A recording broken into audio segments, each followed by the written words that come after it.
हा एक प्रवास आहे. हा प्रवास शरीराकडून आत्म्याकडे आणि आत्म्याकडून परम आत्म्याकडे जाणारा एका खऱ्या अर्थाने फोटोग्राफर असलेल्या माणसाचा प्रवास. हा फोटोग्राफर जेव्हा माणसांचे फोटो काढत होता, ते काढता काढता त्या कॅमेऱ्यानेच त्याचा प्रवास ठरवला आणि तो हत्तीच्या समोर नेऊन उभा केला. आणि तिकडनंच एका वेगळ्या वाटेला, एका वेगळ्या वळणाला सुरुवात झाली आणि हा फोटोग्राफर एलिफंट विस्परर बनला. नुसता एलिफंट विस्परर बनला असं नाही, तर ज्या अभ्यासातनं तो एलिफंट विस्परर बनला त्यातला एक भाग होता की जगात प्रत्येक 15व्या मिनिटाला कुठे ना कुठे एक हत्ती मारतोय आणि या स्पीडनी जर हत्ती मरत राहिले तर 2025पर्यंत या भूतलावरचे हत्ती पूर्णपणे संपून जातील. आणि त्यामुळे आम्ही या वेगळ्या वाटेला जी सुरुवात केली त्यात बऱ्याच वेगळ्या पद्धतीने हत्तींनी आम्हाला शिकवलं. कुठे शिकवलं तर पहिल्यांदा त्यांनी आम्हाला अगदी खोलवर त्यांच्या डोळ्यात बघण्याची संधी दिली आणि तिकडनं त्या शिक्षणाला सुरुवात झाली. एका टप्प्यावर त्यांनी माणसाला मित्र मानल्यावर माणसाशी किती वेगळ्या पद्धतीने हत्ती वागू शकतो हे प्रत्यक्ष दाखवलं. इथे तुम्हाला त्या हत्तीच्या पायाला झालेली जखम दिसत असेल. ज्यावेळी हत्ती थोडासा हट्टी व्हायचा त्यावेळी पुढे जाईनासा व्हायचा आणि मग तोच माहूत त्या हत्तीला टोचण्या लावायचा. त्या माहुताला ज्यावेळी सावलीत बसायची वेळ आली त्यावेळी त्या हत्तीने त्याला आपल्या पोटाखाली सावली दिली. म्हणजे जेव्हा हत्ती तुम्हाला मित्र मानतो त्यावेळी केवढं मोठं मन करतो याचं हे उत्तम उदाहरण त्या शिक्षणात आम्हाला दिसलं. नक्की काय शिकवलं हत्तीने? बऱ्याच गोष्टी शिकवल्या. त्याच्यामध्ये माणूस आणि हत्ती याच्यात साम्यही असतं हेही शिकवलं.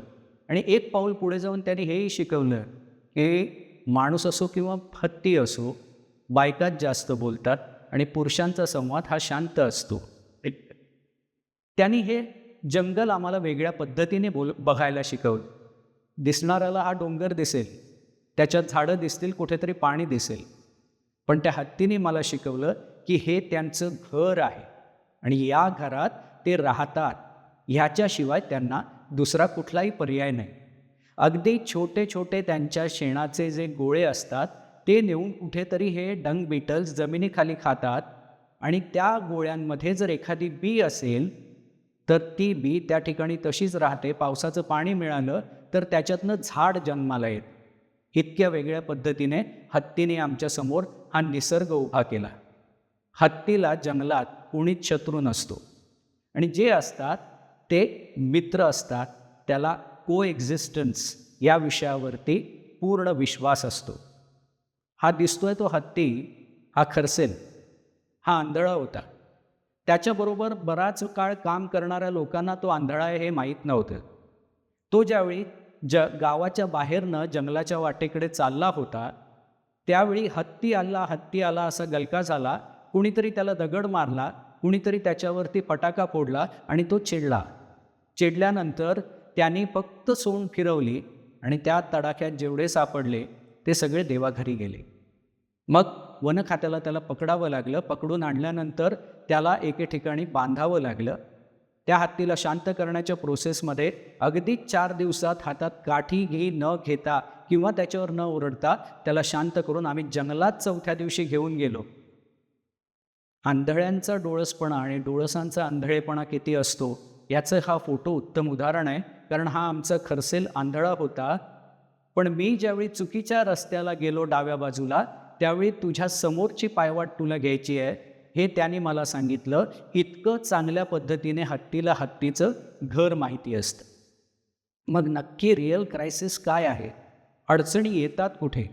अडचणी येतात ते हत्तीला हवं असलेलं त्याचं सुंदर घर हे अशा पद्धतीने असावं लागतं. तरच ते जगू शकतात, तरच ते खाऊ शकतात, तरच त्याच्यामध्ये सगळ्या गोष्टी सामावल्या जाऊ शकतात. पण जेव्हा माणूस म्हणून मी जंगलात फिरतो त्यावेळी आम्हाला हे असं जंगल दिसतं, कुणीतरी तोडलेलं, कुणामुळे तरी तुटलेलं आणि ज्याचं आहे तो उद्ध्वस्त अवस्थेत भटकत असतानाचं. ही जी आपल्याला वनस्पती दिसते त्याचं नाव चायनीज मेसोना.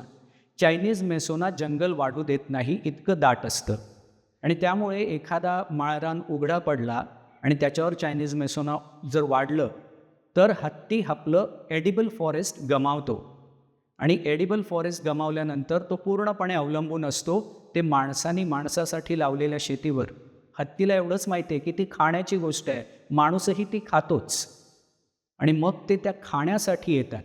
दुर्दैवाची गोष्ट अशी आहे की माणूस जर आपल्या गावात इन्कम नाही मिळालं तर शहरात येतो, शहरात नाही मिळालं तर त्याच्यापेक्षा मोठ्या शहरात येतो आणि त्या शहरातही त्याला अयोग्य वाटलं तर तो देश बदलतो पोटासाठी. पण आमचा हा एक हत्ती पोटासाठी शेतात शिरला तर त्याच्यामागे किमान 100 लोक तरी फटाके आणि दगडं घेऊन लागतात.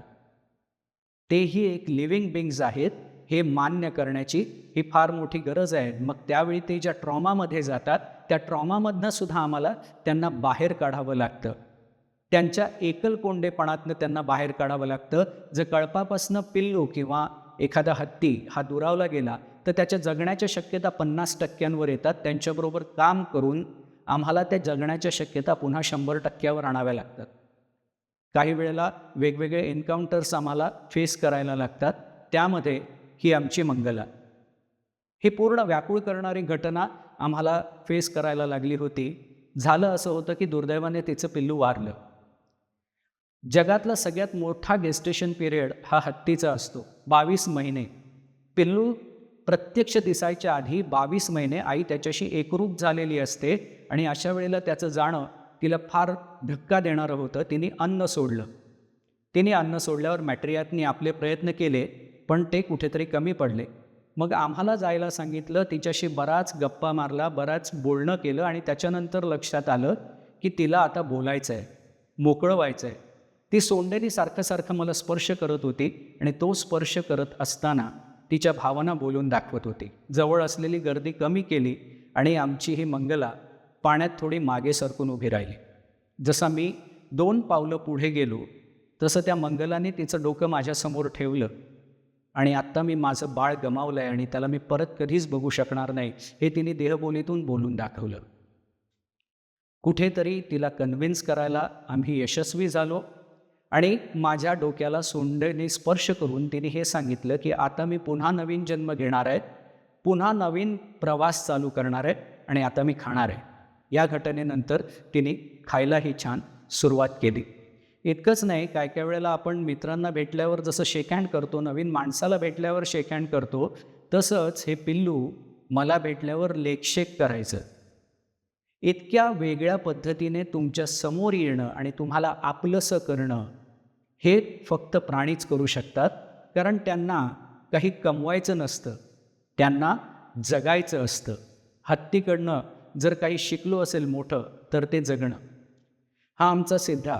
त्यांनी मला हत्तीला मेडिकेशन कसं चांगल्या पद्धतीने माहिती असतं हे दाखवून दिलं. सिद्धा धडपडला, त्याचा पाय मोडला आणि 51 दिवस सिद्धा पाण्यात तरंगत राहिला. जर सिद्धा जमिनीवर उभा राहिला असता तर आपल्या शरीराचं पुढच्या भागाचं वजन एका पायावर येऊन त्याचा तोही पाय निकामी झाला असता. म्हणून नदीकाठची झाडं झुडपं खात तो 51 दिवस पाण्यात उभा राहिला, तरंगत राहिला आणि त्यांनी आपला एक पाय वाचवला. ज्यावेळी 52व्या दिवशी त्याला बाहेर काढलं त्यावेळी त्याला दुर्दैवाने आडवं झोपवावं लागलं आणि त्यांनी औषध घ्यायला मनाई केली. मग त्याला औषध देण्यासाठी आम्हाला तिथे बोलावलं गेलं. त्याला पुन्हा कन्व्हिन्स करत करत करत पहिल्याच दिवशी 9 रागी बॉल्स ज्याच्यामध्ये औषध होतं ते त्याला खाऊ घातले आणि सिद्धा कालांतराने पुन्हा उभा राहिला. हा आमचा मोती.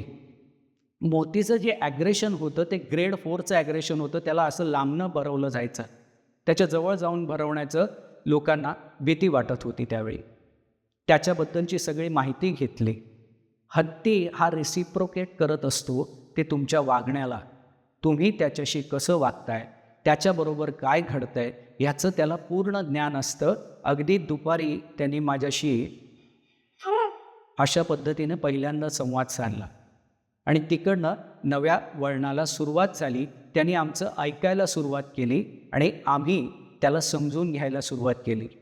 दुपारच्या 2:30च्या साधारण सुमारामध्ये जेव्हा आम्ही खेळत होतो त्यावेळी मी त्याच्याकडे ऊस टाकल्यानंतर त्यांनीही माझ्याकडे टाकला आणि आम्ही कॅच कॅच खेळायला लागलो. इतकं साधं सोपं आणि सरळ आयुष्य त्यांना जगायचं असतं. संध्याकाळच्या वेळात पहिल्यांदा कुठल्याही पद्धतीची रिस्क न घेता त्याच्या सोंडेमध्ये आम्ही ऊस भरवला आणि खूप प्रेमाने त्याने खाल्ला सुद्धा. आता या आणखीन पुढच्या टप्प्यामध्ये जर तो माझ्याबरोबर नीट वागतोय तर माझ्या अनुपस्थितीमध्ये इतरांबरोबर देखील त्यांनी नीटच वागलं पाहिजे. या प्रोसेसला सुरुवात झाली आणि म्युझिक थेरपी आम्ही केली.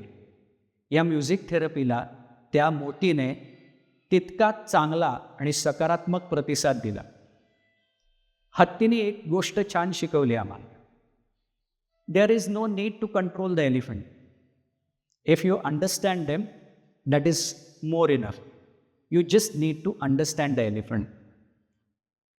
आता हे पिल्लू अगदीच 20 दिवसांचं आईपासनं वेगळं झालेलं. कधीकधी हत्तीची आईसुद्धा आम्हाला व्हावं लागलं.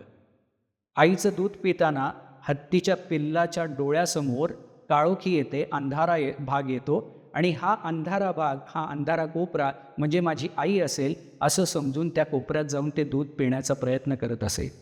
त्या ट्रॉमामधनं त्याला बाहेर काढून त्याच्याकरता वेगवेगळे पर्याय शोधून आम्ही त्याला दूध पाजायला सुरुवात केली आणि हे पिल्लूसुद्धा आम्हाला एका सकारात्मक पद्धतीने स्वीकारून पुढे जायला सुरुवात करत होतं. आम्ही त्याच्या वागण्यामुळे त्याचं नाव किंग म्हणजे राजा असंच ठेवलं होतं. आता ह्यात सत्यता नक्की काय आहे? सत्यता कुठून सुरू होते? सत्यता इथून सुरू होते की अब्जावधी रुपये माणसांनी खर्च केले, तो मंगळावर गेला त्याच्या ग्रहाचा अभ्यास करायला. पण आपल्या ग्रहावर मात्र गेले कित्येक दिवस ते बॉम्बच फोडतायत आणि आपल्याला राहण्याची जी जागा आहे तिथे उद्ध्वस्त करतायत. मग पाठ्यपुस्तकाकडून निसर्गाकडे असा एक प्रवास संपूर्ण गावाचं करणं गरजेचं होतं. 104 गावांमध्ये आम्ही फिरलो. त्यांची वेळ मागून घेतली, कोणी सकाळी, कोणी दुपारी, तर कोणी संध्याकाळी, कोणी रात्री दिली. पण त्यांना त्यांचं सत्य उघड्या डोळ्यांनी दाखवणं गरजेचं होतं. फक्त जसं आम्ही हत्तीशी वागताना हत्तीच्या कलानी वागतो तसं या माणसाशी माणसाच्या कलानी वागून तो कुठे चुकला आहे आणि काय करणं गरजेचं आहे. हत्ती कुठेही चुकला नाही आणि प्राणी कधीच चुकत नाही हे त्यांना दाखवून दिलं आणि आम्हाला खूप चांगला प्रतिसाद नुसता गावाकडनंच नाही तर वन खात्याकडनं सुद्धा मिळाला. प्रत्यक्ष फील्डवर त्यांना अनुभव देत आम्हाला काम करण्याची संधी मिळाली. जर माणसांनी त्याचं जंगल उद्ध्वस्त केलं आहे तर माणसांनीच ते लावून दिलं पाहिजे, कारण आपल्या जबाबदारीपासून माणसाला पळून जाता येणार नाही. म्हणून आम्ही त्याच्या कॉरिडॉरमध्ये पुन्हा त्याचं खाण्यायोग्य लागवड करायला सुरुवात केली आणि तिकडनं खऱ्या अर्थाने नव्या नात्याची, एका नव्या रिलेशनशिपची सुरुवात झाली. मग आम्हाला भेटल्यावर ते अगदी गोड हसतात, जसे तुम्ही इथे बघू शकता, किंवा त्यांच्याबरोबर आम्ही निर्धास्तपणे जंगलात फिरू शकतो, अर्थात वन खात्याच्या परवानगीने. त्यांना फार मोठ्या गोष्टींची गरज नाही आहे. माणसाबद्दल त्यांच्या मनात अतिशय वाईट भावना तर बिलकुल नाही आहे. त्यांना माणूस हवा आहे, तो एक मित्र म्हणून. जगातलं सगळ्यात मोठं हृदय हे हत्तीकडे आणि जगातलं सगळ्यात मोठा मेंदू देखील हत्तीकडे. जर तुम्ही मेंदूत बसलात तर हत्तीच्या आकाराचा राग मिळेल. तिथेच तुम्ही हृदयात बसलात तर हत्तीच्या आकाराचं प्रेम अनुभवू शकाल. तर चला या कळपात सामील व्हा. मनपूर्वक त्यांनी